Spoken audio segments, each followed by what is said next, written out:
Good morning mga idol. So magpapalit tayo ng ating side mirror ng ating Sniper 155. Yan, for the go.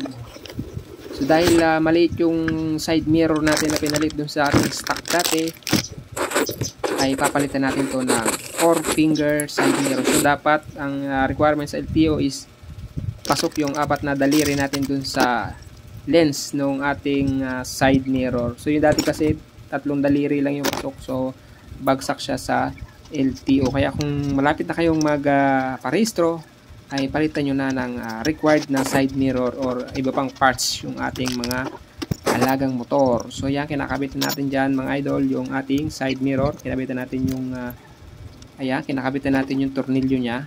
So yung stem nya yan, no? So medyo nagkaroon lang tayo dyan ng kasi umuulan mga idol, no?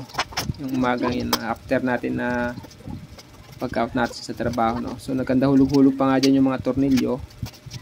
Pinulot pa natin, pati yung washer nahulog, hindi ko na rin siya na kuha. So yan, napakaganda ng side mirror na yan, no? Blue lens na rin siya mga idol. So compatible naman siya dyan sa ating Sniper 155 kasi universal naman yan, no? So may maliit siya na tornilyo, so meron din siya malaki. May mga free na tornilyo rin siyang kasama, alin na bolts nga pala yan mga idol, no? So yan, no, napaka-pogi naman ng ating Sniper 155. Sa murang halaga lang yan mga idol. Makakabili na kayo ng Straight King side mirror sa Lazada, Shopee or TikTok. So yan, ang angas, no? So mamaya testingin natin niya pagpunta natin sa trabaho, pagpasok natin sa trabaho. So yan, maangas na mga idol. Na-adjust din yan, adjustable yan. Pwede mo siyang taasan, pwede mo siyang babaan. Yan.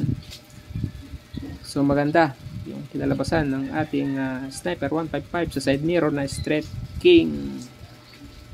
So sana ay nagustuhan